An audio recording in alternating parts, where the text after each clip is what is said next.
My name is Eric Worre, and for almost 30 years I've been an entrepreneur, struggling at times, but ultimately succeeding. As a best-selling author, speaker, and business owner, I've spent my entire career helping millions of people around the world to become entrepreneurs. And I believe strongly that there is, in fact, a better way when it comes to how we make a living. The career landscape has changed dramatically, and many are still working in a model that is completely out of date. What worked for previous generations isn't working as well for people today. In this film, we're going to explore 3 important questions. First, what's really going on in our working world today? Second, in this new economy, is it better to become an entrepreneur, or is it safer to work for someone else? And third, if a person decides to become an entrepreneur and start their own business, how can they do it without taking on massive risk? To help in this journey, I've brought together some of the greatest experts and thought leaders in the field of entrepreneurship to share the real facts with you. My intention is to give you new information that will allow you to make choices that are not limited by an old, outdated model. Let's start by understanding what's going on in our working world today.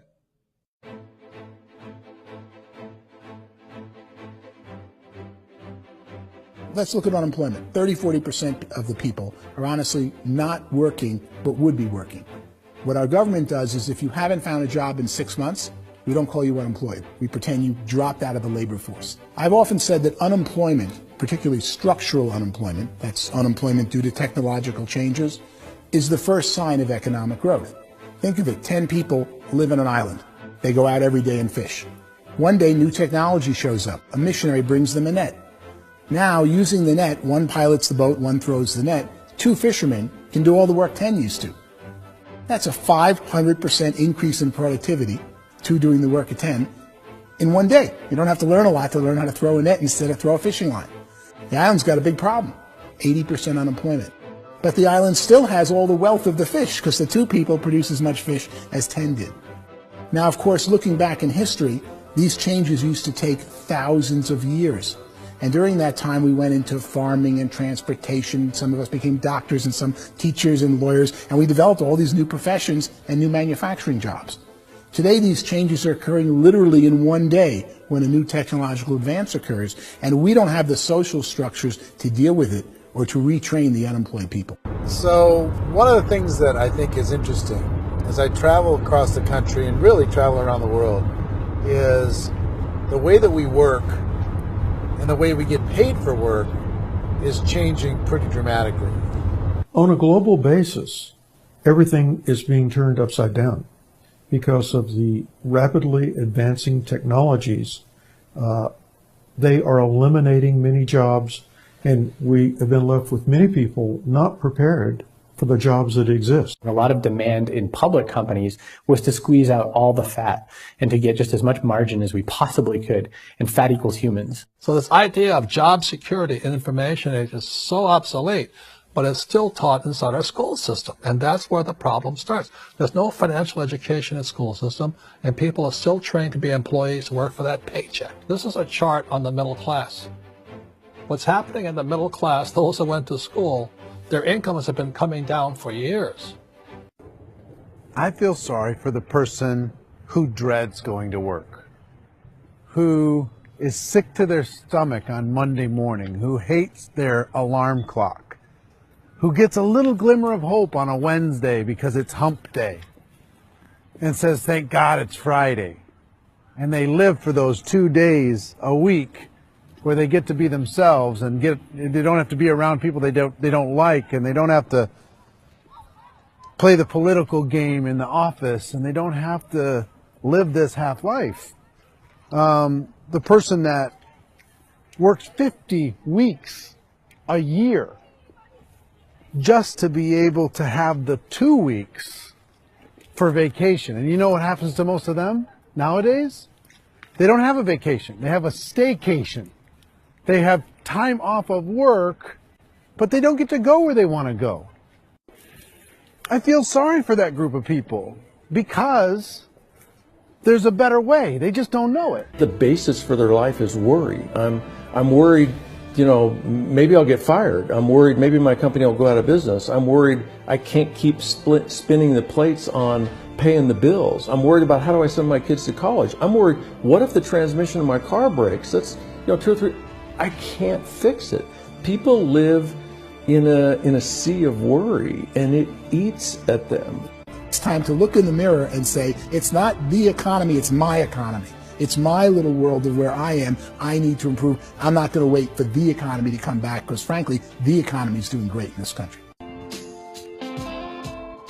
The average household income in the United States is approximately $50,000 a year, what they call the middle class.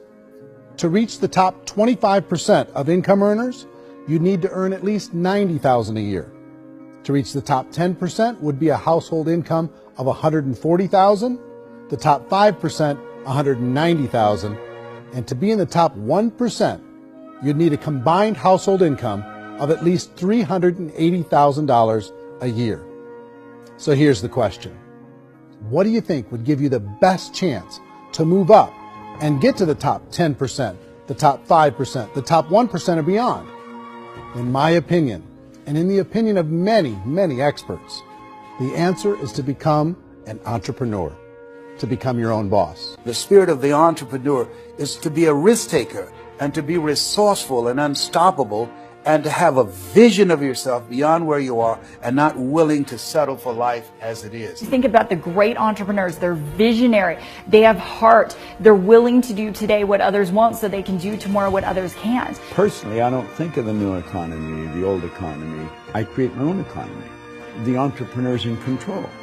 I decide what the economy is going to be like. In the world of entrepreneurship, there are no limits. You can make as much as you want, depending on how much you want to work and how smart you are and how great a team you put together.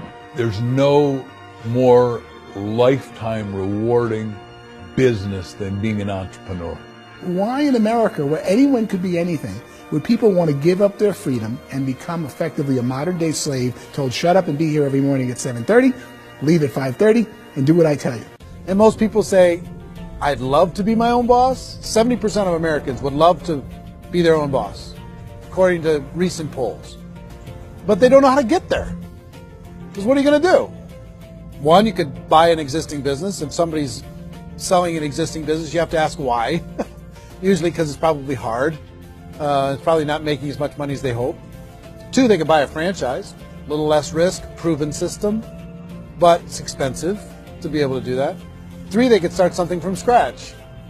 And that's where a lot of people feel like, I don't have the chops to do it. I don't have the money. I don't have the product idea. I don't have the expertise. I don't have whatever it's going to take to be able to get there, and I can't risk my family to do it.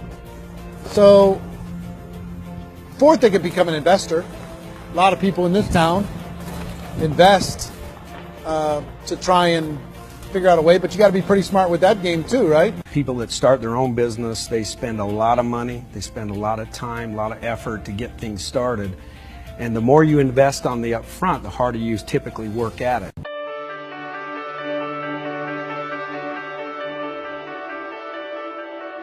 In our search for a better way to make a living, we've come to the conclusion that becoming an entrepreneur is actually safer than being an employee. And through our look at the entrepreneurial options, one particular path kept coming up from expert after expert. And I think most people will find it surprising because it's certainly a non-traditional business model. That model is for people to start their own business and become an entrepreneur through the creation of a network marketing business. Some people call it direct selling because the product is being sold directly from the manufacturer to the end consumer, cutting out the middlemen. Other people call it multi-level marketing, or MLM, because there are multiple levels of commissions paid. The most common term today is network marketing, because network marketing best describes using a large group of independent distributors, independent entrepreneurs, to move a product or service more efficiently. So my friend here, Donald Trump, and I, we always write about the network marketing industry. And the reason we support the network marketing industry is because it really is a business school for entrepreneurs. Because most people come out of school looking for a paycheck. Oh, that's terrible. I went to network marketing like that. I think if it didn't exist, we should invent it. It is that good. I think direct selling is a great way to do business today. It's very easy to get into that industry, and you can be self-employed, be, in effect, an entrepreneur. A traditional company will spend up to 50% of their total revenue on marketing.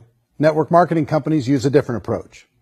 Instead of having all that extensive marketing expense, they utilize a network of independent distributors to do the marketing for them. Now, why do they do this? First, because word-of-mouth advertising is so much more effective today than traditional media advertising. Second, some products need to be explained or demonstrated, and an independent salesperson can do that more effectively than an ad campaign. Third, it's completely efficient. The company only pays for the marketing of their product if a sale happens and not before. Imagine if Amazon allowed you to become an independent distributor and paid out 40% of its revenue to that distributor group. All you had to do as a distributor was recommend a product, and if a person bought it on Amazon, Amazon would take care of all the logistics, and you'd get paid for bringing the customer. Now imagine you got paid for every purchase that customer made for the rest of their lives. Well, Amazon doesn't offer this option, but network marketing companies do. 85% of all buying decisions in our society are made as a result of word of mouth or reputation. We're recommending things to each other all the time. You know, who's your dentist? Who's your doctor? Who's your lawyer? What detergent, are you using? What legal system are you using? What product are you using? We're talking to each other about the things that we love anyway. When you go into a big box retailer, you're lucky if the clerk looks you in the eye, much less gives you any detailed or accurate information about what you're purchasing. So of course, this personal information, this education coming from a friend, a neighbor, a relative, or even a stranger, but one who has experience with the product is extraordinarily valuable. As a matter of fact, network marketing can educate consumers probably better than any other form of marketing. It certainly can do better than advertising, because advertising usually has a certain hype to it, and you can only get limited information. So, network marketing trumps advertising. The keys to network marketing is providing an opportunity for the masses to get involved, providing an opportunity for the average person who doesn't have the resources to start their own business. All of this so far is fairly straightforward, but network marketing offers another benefit, and it's this benefit that makes it so interesting for entrepreneurs. Network marketing allows a distributor to build their own network of other distributors and then compensates them on the sales created by that entire group. Direct selling is, at its base, very simple. It's the sale of a product or service to an individual on a face-to-face, one-on-one basis, just the way we're talking right now. But there's an important element as well, and that's the offering in conjunction with that sale of product, the offering of an opportunity for someone to make something of themselves.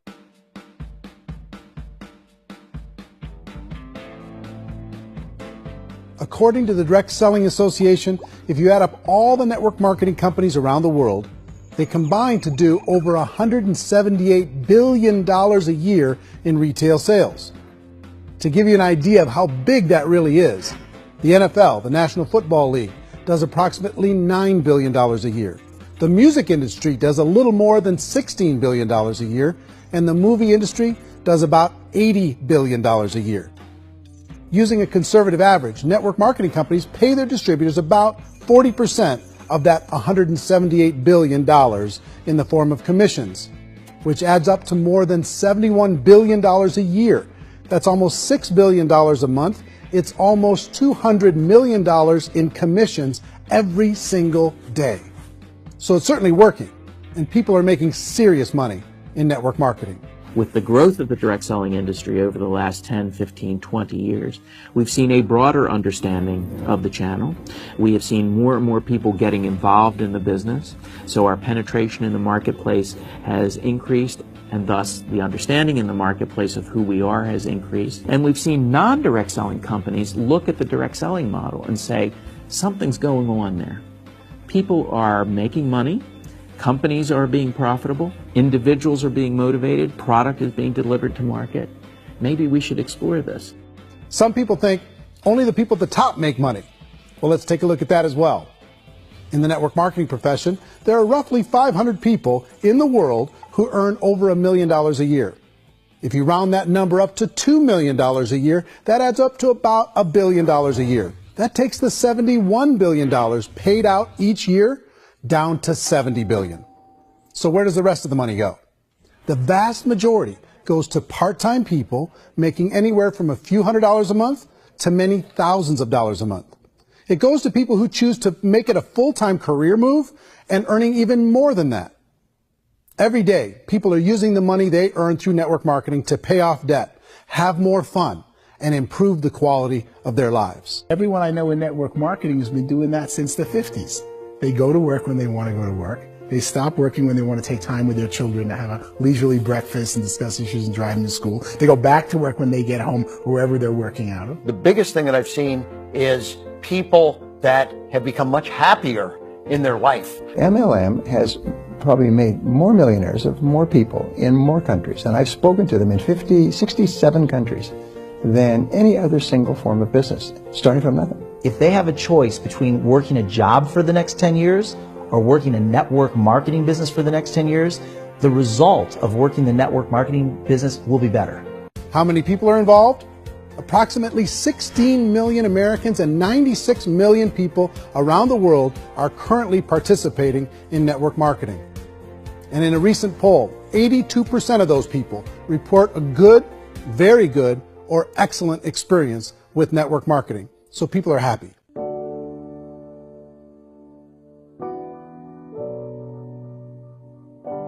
So I've taken a look at the network marketing profession and really tried to understand why so many people are confused as to the validity of this as a business. One is this pyramid shape. People get really messed up with this pyramid. Oh, it's one of those pyramid things. So I just think there are a lot of haters out there who really don't understand the industry and say, oh, it's a get-rich-quick scheme. It's a pyramid. Well, corporate America is a pyramid scheme. You know what I mean? It goes like this. You have thousands of MBAs, let's say working for Ford or General Motors or Coca-Cola. If all these MBAs are all trying to get to here, that's a pyramid. Only one guy's going to make it. Every 10 years, one's going to make it. Whereas you look at network marketing, it's like this. So you're here, and your job is to develop other CEOs coming up behind you. So it's an inverse pyramid. It doesn't matter what shape the company is or the compensation plan is shaped, whether it's a circle or a pyramid or a triangle or a trapezoid, it doesn't matter. If compensation is coming primarily from recruitment, then you've got a problem. On the other hand, if an operation is basing their compensation to participants on the basis of sales, even when those sales are generated by people you've recruited, well, then you're a perfectly legitimate enterprise. That's the legal test. It's the practical test. People start talking about 99% of people in network marketing don't make any money. Well, we've talked about that over the course of this journey together. Almost $200 million a day is being paid out to network marketing distributors around the world. The naysayers, the people who say that it doesn't work, are usually the ones who just don't know how to make it work for themselves. And so they're giving you an opinion, and I tell people, don't confuse people's opinions with expertise, because opinions are free. And don't confuse sincerity with the truth, because people could be sincerely wrong. But here's the reality inside of network marketing. The vast majority of people that get involved in network marketing just become customers, and they get involved to be able to purchase product at a lower price. If you take Costco as an example, if a person goes into Costco and gets a membership to Costco so they can get a lower price on the product, we don't call that person a loser because they have a bunch of product that they walked out with a smile on their face. Yet when some people want to take a look at network marketing, they say, well, those people, they're just using the product and they aren't earning an income, so they must be a loser. They're not a loser, they're a happy customer. That's the vast majority of people that are involved in network marketing. Now, a smaller percentage of those people decide to go build a business. They earn $300 a month, $500 a month, $1,000, $2,000. That's the bulk of earnings in network marketing. And then there's the few that really decide to take it serious, really decide to build a large network, really work to make that network very, very productive. And those people make huge amounts of money, and there's no cap.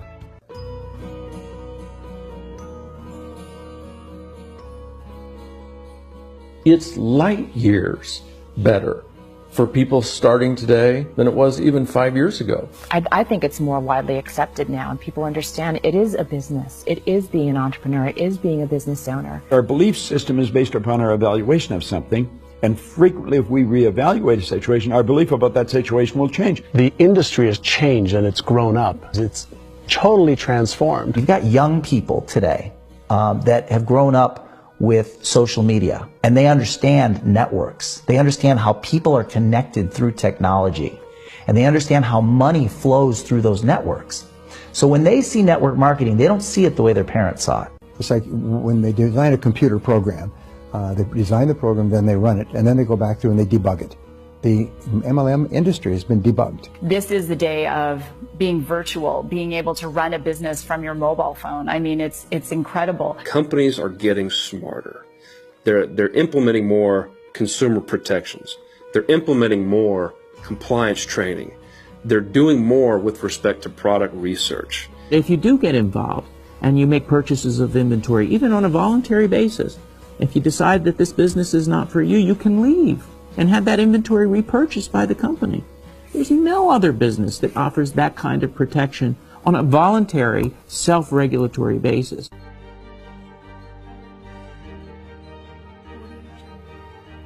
Life's too short to spend it living someone else's dream instead of your own. It's too short to spend it living at a fraction of your potential. Can being an entrepreneur be a challenge at times? Sure. But here's what you get in exchange. It can be yours. Something that you built, something that you created, something that you made happen. This balloon represents your dream. It represents entrepreneurship. My wish for all of you is that you would reach out and grab it. The choice is up to you.